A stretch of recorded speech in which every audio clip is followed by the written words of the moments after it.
नमस्कार, स्वागत है आपका खास कार्यक्रम देश देशांतर में। मैं हूं आरफा खानम शेरवानी।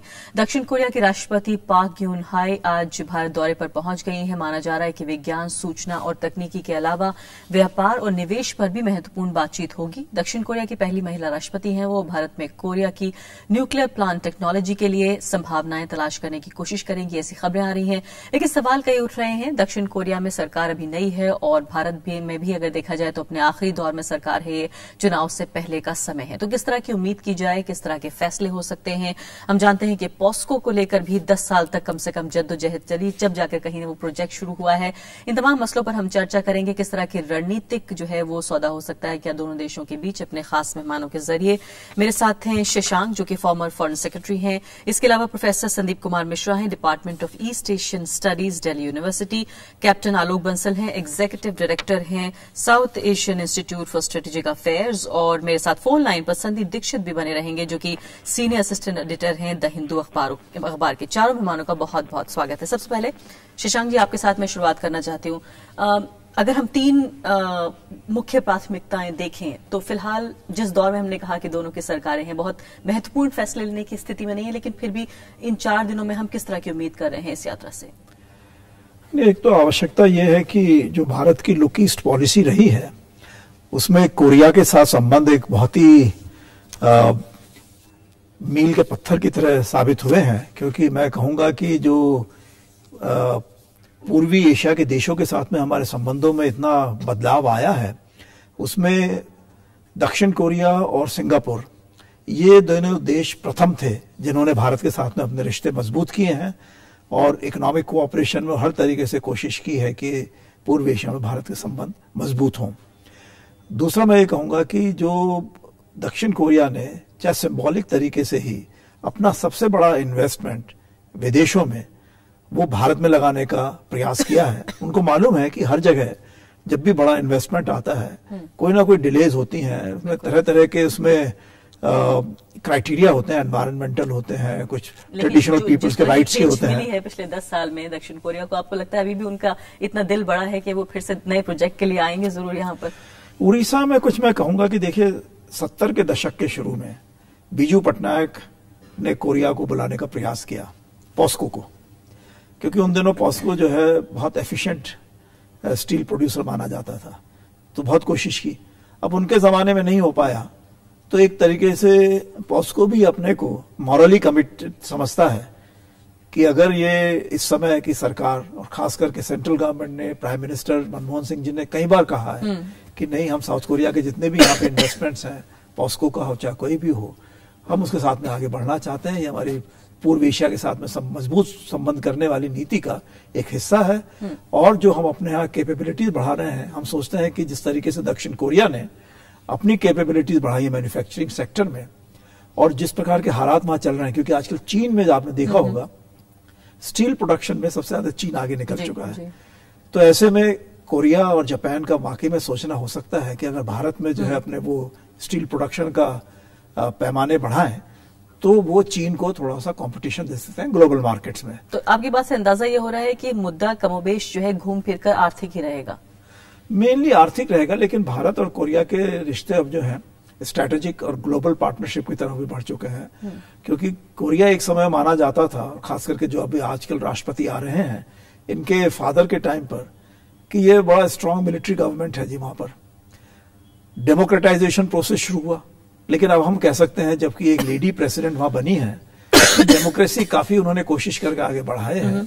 और एक जो कॉन्सेप्ट ऑफ डेमोक्रेसी रहा है उसमें भी कोरिया काफी आगे बढ़ चढ़कर बात करता रहा है। तो हमारे ख्याल से पॉलिटिकली भी बढ़ता है, हमारी तरफ से न्यूक्लियर में भी कोऑपरेट करना चाहता है, स्पेस में करना चाहता है। कैप्टन आलोक बंसल जरूर बातचीत करूंगी, लेकिन प्रोफेसर संदीप कुमार ये बताइए कि ये भी बात है कि जिस तरह से भारत ये कहता रहा है कि कमोबेश एक ही वक्त में दोनों को आजादी हासिल हुई है, 1 साल के आसपास, डेट भी शायद उनकी एक ही है, 15 अगस्त ही है जी। उस लिहाज से भी, और जो कॉलोनियल ताकतें जो हैं दोनों देशों के ऊपर रही, और जिस तरह से जो स्ट्रगल रहा कॉलोनियल जो ताकतें हैं उनके खिलाफ, कहीं ना कहीं ये भी चीज दोनों देशों को कल्चरली करीब लाती है, या जो जिनका संघर्ष है उसके हिसाब से करीब लाती है। आपकी बात पूरी तरह से सही है। मैं ये देखता हूं कि शीत युद्ध के बाद के दिनों में भारत और दक्षिण कोरिया अपने को एकदम एक साथ पाते हैं। अगर आप पुराने मसले लीजिए और या नए मसले लीजिए, आप देखेंगे कि दोनों देश लगभग, चाहे वो चीन की बढ़ती हुई साख का मामला हो, चाहे वो एशिया को मल्टीपोलर बनाने का मामला हो, चाहे वो एक तरह का नॉर्म्स इंस्टीट्यूशन और एक एशिया में एक तरह का रूल ऑफ लॉ बनाने का मामला हो, सारे मामलों में हम एक साथ यू कैन से एक साथ अपनी बात रखते हैं और हम लोग एक साथ हैं। एक्चुअली इसी वजह से मैं जो आप पहले एक प्रश्न कर रही थी उसमें बताना चाहूंगा कि इस विजिट को इस तरह से भी देखा जा सकता है, पहली बार साउथ कोरिया का कोई राष्ट्रपति अपने पहले साल में भारत की यात्रा कर रहा है। इससे ये पता चलता है कि साउथ कोरिया के लिए भारत कितना महत्वपूर्ण है। और दूसरी बात मैं बताना चाहूंगा कि हालांकि ये यूपीए का अंतिम साल है, लेकिन जो सबसे महत्वपूर्ण बात है जिसको रेखांकित करना जरूरी है कि दक्षिण कोरिया और भारत दोनों देशों में एक दूसरे से संबंध प्रगाढ़ बनाने को लेके एकदम अक्रॉस द बोर्ड सारे पॉलिटिकल पार्टीज में एक कॉन्सेंसस है। तो मुझे लगता है कि हम कई मुद्दों पे एक साथ पाते हैं और इसी वजह से हम मेरा कहना है कि हम लोग एक डेमोक्रेसीज का पार्टनरशिप होता है। मुझे लगता है कि हम बहुत नेचुरल पार्टनर हैं। नेचुरल पार्टनर्स हैं जी, बिल्कुल स्वाभाविक जो हैं वो पार्टनर्स हैं। और दोनों देशों को, दोनों कोरियाओं को करीब लाने में भी भारत का अहम योगदान है, हम कह सकते हैं ये बात? ये कहना थोड़ा सा अभी प्रीमेच्योर होगा, क्योंकि अब हमारा हालांकि साउथ कोरिया और नॉर्थ कोरिया दोनों कोरिया के साथ हमारा संबंध अच्छे हैं, औपचारिक रूप से संबंध हम बनाए हुए हैं, लेकिन कुल मिला के अभी तक हम शायद इतनी हमारी पैठ नहीं है कि दोनों देशों के संबंध के विषय में हम किसी तरह की मध्यस्थता कर सकें या हम किसी तरह का पॉजिटिव इंटेंट डाल पाएं। हो सकता है वांटेड भी नहीं है, वांछित भी नहीं है। अभी तक इस तरह की बात कहीं से भी, किसी क्वार्टर से, चाहे चीन से आए, चाहे साउथ कोरिया से आए, चाहे नॉर्थ कोरिया से आए, अभी इस तरह की कोई बात आती नहीं है। हालांकि भारत का विदेश मंत्रालय, एक्चुअली मैं पिछले साल मार्च में नॉर्थ कोरिया भी गया था और भारत का विदेश मंत्रालय ये जानना चाहता है कि किसी भी तरह से हम अगर कोरियन पेनिनसुला का जो में शांति बहाल करने में हम सहायक हो पाए तो हमें उसके लिए काम करने को होगा, अच्छा होगा उसके लिए जी, बिल्कुल। कैप्टन मंसल, ये बताइए किस तरह की रणनीति, किस तरह की स्ट्रेटेजिक पार्टनरशिप की हम बात कर रहे हैं? हम जानते हैं टेक्नोलॉजी के हिसाब से दोनों कोरियाओं का कोई मिसाल नहीं है। नॉर्थ कोरिया की तो खैर अलग तरीके से राजनीति में भी उनका अलग जिक्र करेंगे किसी दिन, लेकिन अगर साउथ कोरिया का हम खासकर जिक्र करें तो किस तरह की रणनीतिक साझेदारी की हम बात कर रहे हैं? देखिए, जहां तक हमारी और दक्षिण कोरिया की जो साझेदारी की बात है, इसको थोड़ा एक ऐतिहासिक परिप्रेक्ष्य में देखना आवश्यक है। शीत युद्ध के टाइम हम दोनों अलग अलग ग्रुप्स में थे। भारत उस समय ये सोचता था कि दक्षिण कोरिया जो है अमेरिका का पिट्ठू है और भारत उस वक्त सोवियत संघ के काफी करीब था। तो हमारे संबंध अगर आप देखें 60 और 70 के दशक में उत्तरी कोरिया से ज्यादा बेहतर, और 63 के आसपास तो पहली बार बातचीत होनी शुरू हुई। और उससे पहले अगर आप 50 का दशक देखें तो भारत ने एक बहुत महत्वपूर्ण रोल अदा किया था, जब डीमिलिटराइज जोन में जो न्यूट्रल ग्रुप था उसका भारत चेयरमैन था और भारत की न्यूट्रलिटी को उस टाइम सबने अप्रिशिएट किया था। उसके बाद अब जब जो अभी रीसेंट टाइम्स है, इसमें दक्षिण कोरिया और भारत आसपास आ रहे हैं और जैसा कि आज ही मीडिया खबर आई है कि चीन ने इसके ऊपर चिंता व्यक्त की है। चीन का कहना है कि अभी दक्षिण कोरियाई राष्ट्रपति भारत आए हैं, इसके बाद जापान के प्रधानमंत्री भारत आ रहे हैं, तो ये इस तरीके का लग रहा है जैसे पूर्वी एशिया के राष्ट्र जो हैं भारत के साथ मिलकर चीन के खिलाफ गैंगिंग कर रहे हैं। पर हकीकत यह है कि मेरे ख्याल से दक्षिण कोरियाई राष्ट्रपति का ये जो दौरा है, ये सबसे अधिक इसका जो मुद्दा है वो आर्थिक है। बट इस आर्थिक मुद्दे के अंदर भी जिस क्षेत्र में सबसे ज्यादा कोऑपरेशन की उम्मीद जताई जा रही है वो रक्षा का क्षेत्र है। भारत ने दक्षिण कोरिया से 8 जहाजों का एक ऑर्डर दिया हुआ है। काफी रक्षा तकनीकियों के ऊपर हमारी जो है कोलैबोरेटिव वेंचर्स चल रहे हैं और इस वक्त दक्षिण कोरिया की जो आर्थिक स्थिति है वो एक्सपोर्ट्स के ऊपर डिपेंडेंट है। 50% उनका जीडीपी जो है निर्यात के ऊपर निर्भर है और निर्यात जो है स्टैग्नेट हो गए हैं। तो भारत एक बहुत बड़ा मार्केट दिखाई पड़ रहा है आज दक्षिण कोरिया को, और जहां से वो ये राष्ट्रपति जो आ रही हैं ये चाह रही हैं कि कुछ आगे बढ़े। और इससे पहले मैं आपसे भी और सवाल करूंगी, लेकिन इस बीच संदीप को भी बहस में शामिल कर लेते हैं। वो फोन पर हमारे साथ मौजूद हैं, तमाम बातचीत सुन रहे हैं। संदीप, ये बताइए कि फिलहाल जिस तरह से जो न्यूक्लियर पावर प्लांट्स का हम जिक्र कर रहे हैं, हम जानते हैं कि खुद साउथ कोरिया में देश में अंदर इसको लेकर काफी चिंताएं हैं। वो देश में जो न्यूक्लियर एनर्जी है उसको बहुत ज्यादा महत्व नहीं दे रहे हैं, बहुत ज्यादा एनकरेज नहीं कर रहे हैं, लेकिन भारत को कम से कम बेचना चाहते हैं उसके बावजूद भी, जबकि ऐसे दौर में जबकि दुनिया भर में इसको लेकर चिंता है। हाँ, आपने सही कहा। 2-3 ऐसे मौके आए हैं जहाँ साउथ कोरियन के पावर प्लांट्स में एक बार नकली स्पेयर पार्ट्स पकड़े गए और काफी समस्याएं हुई। तो उनके अंदर भी समस्याएं हैं, और बाहर जहां तक प्लांट लगाने की बात है तो उनको यूएई का एक ठेका मिला है मात्र, उसके अलावा कुछ नहीं मिला है। और हिंदुस्तान की भी अपनी समस्याएं हैं। हिंदुस्तान रूस को 2 जगह पार्क लगाने को दे रहा था, कुडांकुलम और हरिपुर छीन लिया गया है उनसे, और कहा गया है कि दोबारा एक और नया प्लांट देंगे। तो जब तक ये पुरानी समस्याएं पूरी सुलझाता नहीं है भारत, बहुत मुश्किल है कि साउथ कोरिया को एक और न्यूक्लियर प्लांट दे देना। तो इस मामले में तो शायद दोस्ती आगे ना बढ़े, पर स्ट्रैटेजिकली, जिसको हम कहते हैं स्ट्रैटेजिकली, अगर आगे देखते हैं हम, तो पॉस्को भी एक स्ट्रैटेजिक प्रोजेक्ट नहीं है। ये तो बहुत ही lower end of global value chain में हमें डाला जा रहा है। हम कोशिश करना चाह रहे हैं कि साउथ कोरिया और जापान से टेक्नोलॉजी लें, जिससे कि हम वर्ल्ड की सप्लाई चेन में आ जाएं, जिस तरह की चीन है। आपको जान के अचरज होगा कि चीन के साथ साउथ कोरिया का बैलेंस ऑफ पेमेंट फेवरेबल है, और कई $100 बिलियन से। इसलिए कि साउथ कोरिया जो है फीड करता है चीन के इलेक्ट्रॉनिक्स और बाकी इंडस्ट्री को। तो हम लोगों की ये कोशिश है, स्नोडेन अफेयर आया, बैक विंडो होती है हार्डवेयर में, स्पाइंग की प्रॉब्लम होती है, तो हम ये कोशिश अब कर रहे हैं कि साउथ कोरिया और जापान से electronics hardware manufacturing, electronics as such में डाइवर्सिफाई करके उनके साथ हम पार्टनरशिप करें। और दूसरी जो है सामरिक है, दैट इज जो कैप्टन बंसल ने बनाया।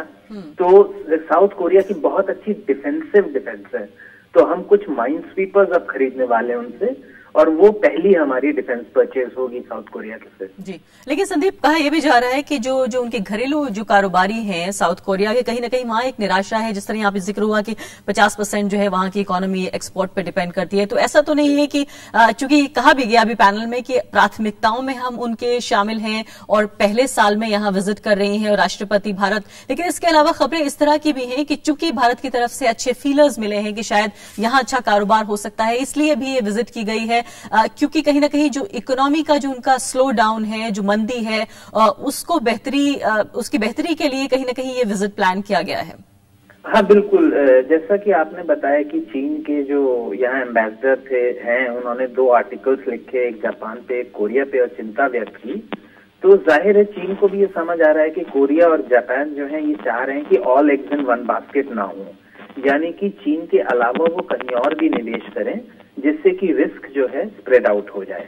तो चीन की चिंता का मुख्य कारण वो है, ना कि ये है कि बहुत ज्यादा हथियारों से लैस हो जाएगा हिंदुस्तान, या हिंदुस्तान अपने हथियार वहां भेज देगा। उससे कहीं ज्यादा ये इकोनॉमिक और उसका सामरिक जो नजरिया है उस पर जो असर पड़ रहा है, इसके ऊपर ज्यादा चिंता है जी। तो फिलहाल यहाँ पर एक छोटा सा हम ब्रेक ले रहे हैं, ब्रेक के बाद जल्द हाजिर होते हैं।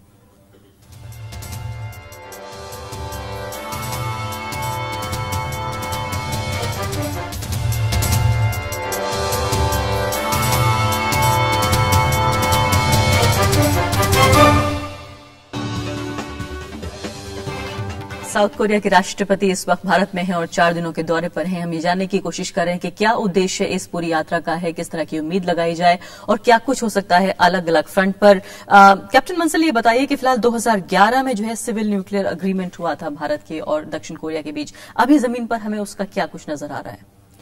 देखिए, जो दक्षिण कोरिया की जो परमाणु तकनीक है, दक्षिण कोरिया कोशिश कर रहा है कि वो कुछ और परमाणु प्लांट्स जो है भारत में एस्टैब्लिश कर सके, पर परमाणु प्लांट्स के ऊपर जिस तरीके की चिंता आज की तारीख में भारत के अंदर जताई जा रही है और जिस तरीके का विरोध कई जगहों पे देखने को मिल रहा है, फुकुशिमा वगैरह के बाद, हाँ, स्पेशली विशेषकर जापान में जो दुर्घटना हुई उसके बाद, मुझे ऐसा नहीं लगता कि इस क्षेत्र में, जैसा कि संदीप दीक्षित जी ने भी कहा, कि आगे बढ़ने की अभी तुरंत, विशेषकर एक ऐसी सरकार से जो अपनी आखिरी साल में हो, कोई उम्मीद करनी चाहिए। इससे ज्यादा मेरे को लगता है जो रक्षा क्षेत्र है, जहां पे कि हमने न केवल 8 जहाज का जैसे ऑर्डर दिया, इससे पहले भी हमने एक्चुअली कोरिया से ऑफशोर पेट्रोल वेसल्स ली थी और जिन्हें बाद में हमने हिंदुस्तान में ही अपने हिंदुस्तान शिपयार्ड लिमिटेड विशाखापट्टनम में बनाया। तो अब कोशिश ये की जा रही है कि जहाज रानी का जो क्षेत्र है, इसमें हम कोरिया के साथ टेक्नोलॉजी लेके अपने यहाँ जो पोत निर्माण की जो वो है उद्योग है, उसको बढ़ावा दें।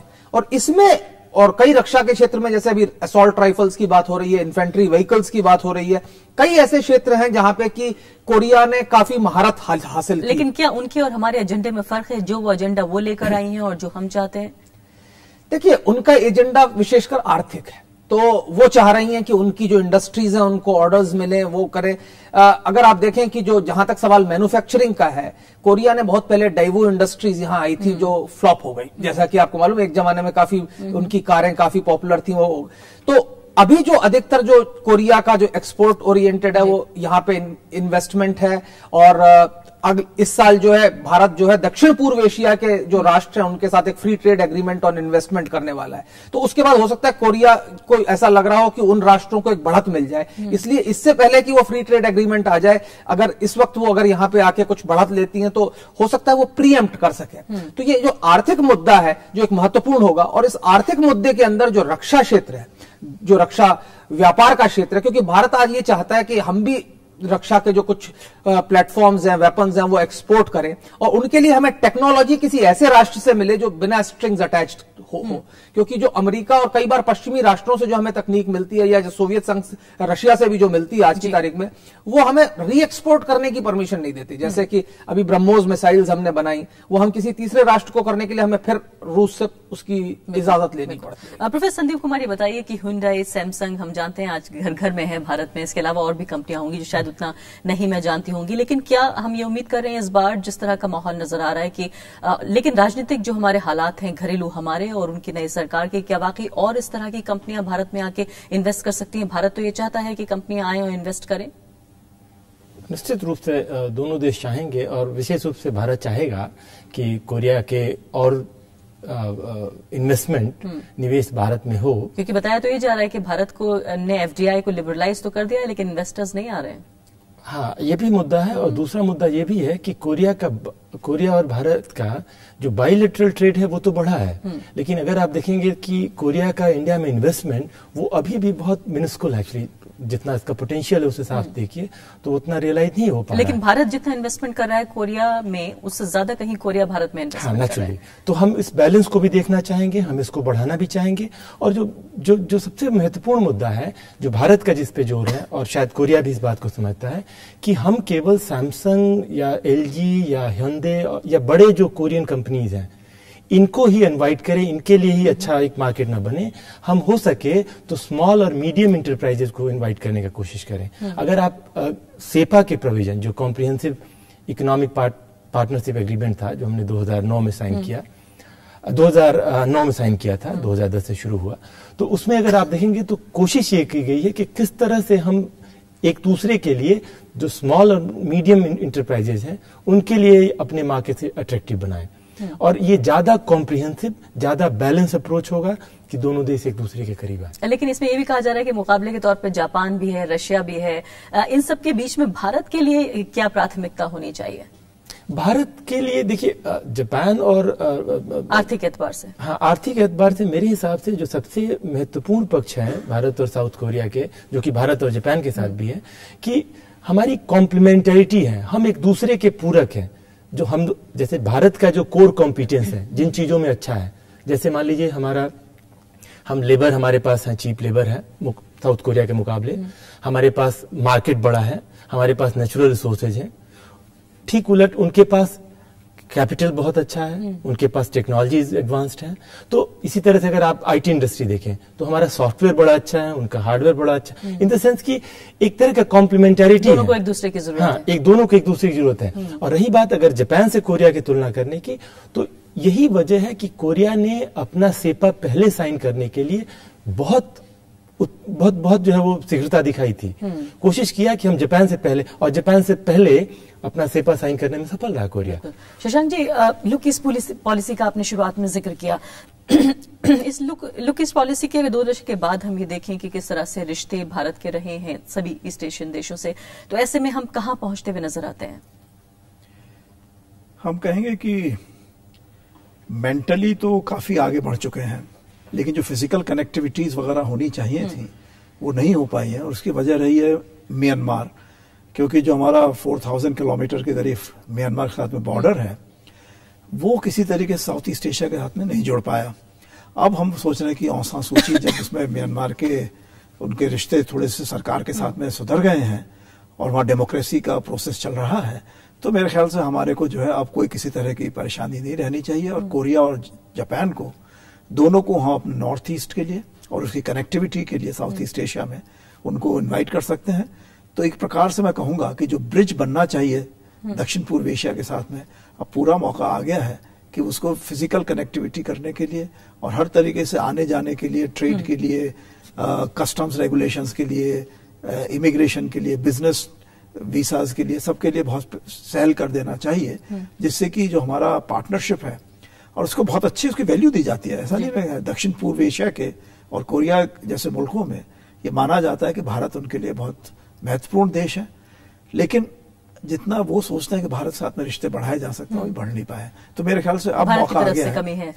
भारत की तरफ से इसलिए कमी रही क्योंकि हम लोगों ने कहा कि पहले म्यांमार में डेमोक्रेसी आ जाए, वरना जो है फिर हम कैसे आगे बढ़ सकते हैं। अच्छा, इस बात को लेकर भी कोई फिक्र नहीं है क्योंकि भारत में कहीं ना कहीं फॉरेन पॉलिसी तो जो है कंटिन्यूएशन की पॉलिसी ही रहती है कि जो पिछले 10 साल में रही सरकार जो भी बदले पॉलिसी वही रहेगी। वो पॉलिसी लेवल पे ठीक रहता है। मेरे ख्याल से सिर्फ दिक्कत ये है कि जो और मंत्रालय हैं या प्राइवेट सेक्टर है, जैसे अब रोड बिल्डिंग है, रेलवे बिल्डिंग है, शिप बिल्डिंग है, पोर्ट्स वगैरह के, तो वो वहां पे जो है अपने जो हमारी पॉलिसीज हैं, प्रायोरिटीज हमारे देश के अंदर ही हैं, उसमें हमारे नेबरिंग कंट्रीज कनेक्ट करने के लिए वो हमको लाने की आवश्यकता है। संदीप दीक्षित, ये बताइए, चूंकि अभी यूपीए सरकार जो है अपने 10 साल पूरे कर रही है, तो कहीं ना कहीं एक असेसमेंट भी हो रहा है इसको लेकर कि किस तरह की विदेश नीति खासकर मनमोहन सिंह ने अपनाई है। अगर हम लोग की इस पॉलिसी की बात करें और साउथ ईस्ट एशियन देशों की बात करें, ये माना जा रहा है कि पिछले 5 साल में तकरीबन जो दक्षिण एशिया में राजनीति है भारत की वो उतने काबिले तारीफ नहीं रही, चाहे वो अफगानिस्तान का हम जिक्र करें, पाकिस्तान का, या ऐसे मिक्स्ड रिएक्शन हम कह सकते हैं। लेकिन साउथ ईस्ट एशिया के देशों के मद्देनजर आप इसे किस तरह से आंकते हैं?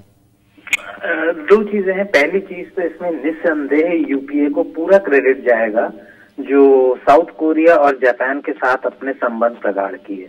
साउथ कोरिया के साथ बल्कि 4-5 साल की ही अति घनिष्ठता है, उसके पहले दोस्ती थी, और उसी तरह जापान के साथ भी ये यूपीए के कार्यकाल के दौरान ही उनके साथ दोस्ती में प्रगाढ़ता हुई है। पर फिर आप दूसरी तरफ देखेंगे कि इस प्रगाढ़ता का एक साइमल्टेनियस ये भी था कि हमारी अमेरिका से अच्छी दोस्ती चल रही थी, जिसकी वजह से साउथ कोरिया और जापान, जो कि अमेरिका के न्यूक्लियर अम्ब्रेला में हैं, उनके सैनिक अमेरिका के बैठे हुए हैं, तो ये फिर इन्होंने जो दोस्ती का कदम फिर भारत की तरफ बढ़ाया।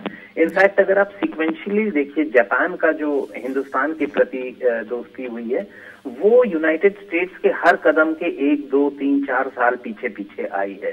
तो एक यूएस का असर है और दूसरा ऑफ कोर्स हिंदुस्तान की यूपीए गवर्नमेंट ने जो जोर दिया है लुक ईस्ट पॉलिसी उसके ऊपर है।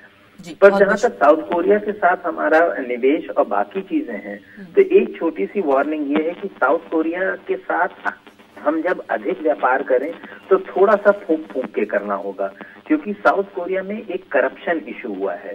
अभी जो पाक आ रही हैं, इनके फादर जो थे उनको तो खैर उनके इंटेलिजेंस चीफ ने गोली मारी थी, लेकिन उसके बाद रो ताई तू आए थे, उनको तो मौत की सजा हो गई थी। उसके बाद किम यंग साम आए थे, उनके बेटे करप्शन में फंसे।